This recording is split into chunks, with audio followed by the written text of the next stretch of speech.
Right, welcome back everyone. Thanks for tuning in. As you can see and heard at the intro, this old beast is ready to go. So a few little things that have obviously changed. It looks very similar to how you might have seen it before just here. However, as you might have seen in a previous video, we've got our, can you see it in there? Not really. There is a billet front plate hiding in there. And we've got our mid plate. Now, as well as the mid plate, we had the torque converter gone through, because what actually happened, and the reason the car was off the road for so long, is we actually had a failure in the front transmission pump. And it just took some time to get that sorted. We got the transmission stripped down and rebuilt locally at Promatic in Tullamarine. And at the same time had to cut the converter open to clean it all out, because basically the transmission pump ground itself down to aluminium paste and put that all the way through the box. So got that sorted, but that meant that the converter was full of all that stuff, so it had to be cut open. So SDE cut it open, and we've had them loosen it up just a bit. I just want to manage the start line ability, the power on the start line a bit better. So I thought maybe if the converter was a little bit looser, it might be easy to do that. So still testing stuff. We'll see how it goes. That's the old trans cooler there. Had to get a new trans cooler because it's just not worth it. That you know, your lines and that are fine. You can blow them all out and clean them out, but there's so many little fins and nooks and crannies and stuff in a transmission cooler that you can never really clean a lot of that crap out when so much of that shrapnel basically goes through the system. It's easy just to bin that and get a new one. So that's essentially what I've done. And you'll see here, this is the new trans cooler. Hopefully it all goes well. It seems like it's an all right one. We'll have to see after a race what the trans temps are like and how effective the old fan is on that one. It doesn't have a shroud or anything like that, and it feels like it's a sucking style fan, it's not a blowing one, so we'll see how we go. So also what we've probably mentioned before, I think, is my onboard air system. So this is basically a little full drive air pump, fills this, and this switches off at like 120 PSI, and then this regulates it down to about 80 PSI, and that runs off a bit further down the car. Then it runs off here to activate the air shifter, and also activates the my boost controller, which you'll see one of them is here. Now I'm just in the midst of setting up the PID controls for it. Just having a little bit of issues with it oscillating and stuff. So I'm not sure if I'm going to have the onboard air controlling the boost controller by this weekend. So if I haven't mentioned already, looking to race this Sunday. Weather forecast for Heathcote, or if you're ever looking at the weather, you look at Knowlesy, not actually Heathcote, because the track's actually about 10 or so kilometres out of actually Heathcote. But the weather doesn't look overly good. I think there's a private test day there out at Saturday, and the weather looks okay. Like there's, you know, less than 1 mil predicted of rain, which there's always less than 1 mil predicted of rain every single day in Melbourne. But it looks like the weather forecast for Sunday says more like 5 to 10 mil for Sunday specifically. So that ain't great. I think by, you know, by the Friday, if it's still 5 to 10 mil, we might just, you know, wait for another day. I've mentioned it before, it's super long way out there for me. It's like a 5-hour round trip to get there and back. So, you know, if I was leaving from where I used to live, where it's only an hour away, I'd just risk it. But man, 5 hours is a long time to tow a car just to not run a lap in the thing. So it's all good now. Everything's back together. Only thing I need to do is, because obviously painted the engine bay and everything was painted up. Remember, it was all red, like a little bit you can see there where I didn't do a great job, but everything's good there. So I had the brakes apart, so just in the midst of bleeding the brakes, and need to change the oil as well.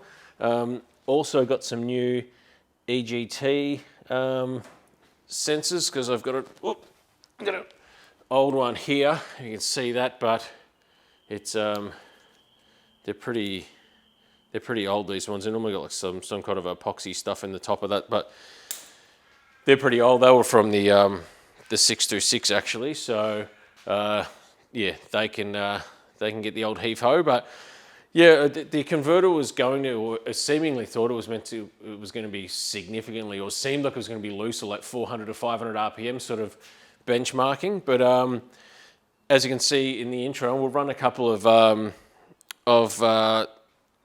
spool ups now in the trans brake, and maybe I'll do one back to back of what it was like with the old setup. But it doesn't seem like it's super quicker. I probably need to have a bit better look through the data and see if it is a lot quicker, but which is good because I still want it to be close to as tight as it was before. I don't want it to be super loose because loose means it'll just slip in the top end and waste horsepower essentially. So waste horsepower through just heat, and we want horsepower to go from through the converter through the trans to the rear wheels. So that should be good from what I can tell on the converter. Got a couple little things to do. Going to change. I'm actually going to, looking at the data, I've seen normally I've got the nitrous coming on at 3250 RPM and then switching off at like 6400 RPM. So what I might do is actually turn the nitrous on at 3100 RPM because there's a lag from like 3100 RPM to 3250 of almost like a second and a half. So I think it's about 5.5 seconds for it from when I go full throttle at about whatever it is, 1800 RPM. When I go full throttle to when it hits the the two-step limiter, I think it's about 5.5 seconds. So we've got a second and a half for it to go from 3100 RPM to 3250 RPM only. So I think if I can get it to 3100 RPM, we'll turn it on there and hit it early, we might be able to take an extra second out. So if this thing comes up in say just over 4 seconds, that's pretty good. It's pretty impressive for such a small engine and a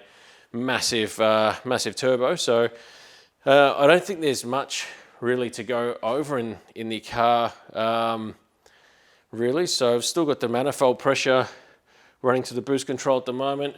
What I've done is I've slightly, what we noticed last time was it was a lag for it to hit the target, and I thought, well, is this because of manifold pressure? But looking at it, it wasn't really. The manifold pressure was there. It just took a while to hit the target, and it didn't oscillate when it hit the target. It just was a little bit lazy to get to the target. So all I've done is given the PID settings a little bit of a tune up, and brought the boost in even quicker to compensate for it if it's a bit laggy on the hitting the target anyway. So that's fine. Probably need to start looking for a new set of tyres. These tyres have done about, they've done, I don't know. I think we've probably done 20 or so passes. So it's done 20 burnouts, and this car's only been down the strip what I would call decent passes probably twice really, where it's run the 870s back to back where it was nice and clean, but it's done a whole heap of not so clean passes, but there's still heat cycles you're putting into the tyre. So every time you do a burnout now, you're heat cycling it. So it's probably done 20 or so heat cycles. 2 more meets, it would have done maybe close to 30.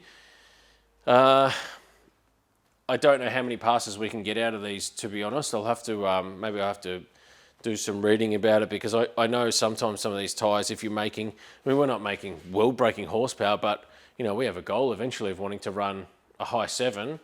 And yeah, you unfortunately, when you start running really fast, you need really fresh tyres really often to make the most of it. So another sort of drawback to running the radials, where the track has to be great, the suspension has to be set up, the power delivery has to be great, the tyres also have to be great. Whereas when you ran slicks, you could just sort of almost go into your onto the street need sort of hook, whereas radials really need some pretty favourable conditions all the time and that. So, but significantly safer and more stable in that. So that's fine. We'll get on top of that. I don't think there's much to go over in this. I need to dump the oil. I did put, you can see over there, I've got a little bit of oil left from Penrite, which is, I think I got a couple of bottles of HPR 30 or whatever there. So I've got that in there just at the moment. We're running the engine in, and then I'll switch to this. I really like this oil. What I was finding with like HPR 40 when I was on ethanol, it was really milking up the oil a fair bit. And yeah, I switched to the synthetic with the methanol, which you'd think would be even worse for milking it. And this stuff's been really, really good and really stable. So pretty impressed with that. So I'll be sticking with running that grade of Penrite. We run Penrite in everything throughout the cars, and we always have. So I always had big success with all our cars and running on every kind of lubricant that Penrite supplies. So it's another change we've got from this, is that we were running Dexron 3, and now we've gone to, I just pick it up, ATF Type F. Now, a few people when I thought I'd cooked the transmission fluid, when in actual fact it was not cooking the fluid at all. We hadn't actually got the box hot. It was just that the fact that the transmission pump ate itself alive. People were saying run high guard and stuff like that. Now, we don't really seem to have a problem with temperature in this. Yeah, the transmission builder, Promatic, just said to run Type F. They've always run it, and they recommend it. So we'll run that. High guard also is a little bit thicker, so I guess we can leave high guard there in the sort of background, that if for some reason we found that this converter was just a tiny bit loose and we wanted to tighten up just a little bit, because high guard's a bit of a thicker grade oil, it will actually tighten your converter a bit. So if you do have a converter out there that's a little bit loose, you could possibly run high guard in it, and it should tighten it up a bit too. So yeah, hopefully the weather holds off on for Saturday. I think I've just got to bleed the brakes, and that's pretty much it. It probably needs a wash and a bit of a clean up. You can see here where it's shredded a couple of belts previously. I've got to clean that, and there's a stain here from something, and it just needs a bit of TLC, or bird duty or something there and that. So the wrapper's holding up brilliantly, but it's just when it's on the trailer, it gets a fair bit dirty in that. So it doesn't get dirty sitting in the garage in here, but it just does get a bit dirty when it's venturing down the freeway. So I'll have to remember to drain the catch can too. I'll give you a quick look at that. And this is something that I put on my catch can, which I like, because it's an easy, ready reckoner. You can just look at it straight away and go, oh, my catch can's like 1/3 full, time to drain it. Because sometimes when you're turning the car around, it's, oh, did I do that? Do I need to do that? I don't have enough time. So, if I'm racing and I can see that thing's only, barely got a drop in it, it's one job I don't need to do. So any work I don't need to do is great. I definitely need to repack that. So I don't leave it packed before I go racing, because the pilot chute here is a spring, and the longer you keep a spring tensioned for, the less tension it will actually have from memory. So springs will have obviously sort of spring memory. So the longer you leave it compressed, the less springier it's going to be when you pull that cord. So I don't want to pack that until I actually need to pack it, sort of thing. But deployed the chute last time out, and it worked well, which was one thing I was always super nervous about. I've never pulled the chute before, but long wheelbase car, and it's not like a little tin can like these things often are. So it worked well, but I think we're good to go. So hopefully the weather holds out. Otherwise, we'll see how we go for the weeks after that. Starting to get really busy over the last month, and then this next, basically late October to early November, most of November, probably not going to be able to get out either. So really be good to get out over sometime over the next couple of weeks. So look on the, we'll announce something on either our Facebook page or on our YouTube channel. So make sure you subscribe so you can see the updates there for that kind of stuff. But we'll announce something there if we're definitely going out. So if you want to come out to see us, see the car, hopefully we're going to put maybe like 45 pound of boost in it, which means first couple of passes, the tune-up might not be great because we've never actually been in the stratosphere part of boost in the map of this thing before, but hopefully it's all good, and we can keep it alive and we can go pretty fast. So that's the update for where the RX-7's at and some of the work we've done to it. Thanks for watching, and hopefully we'll see you at the track racing on Sunday.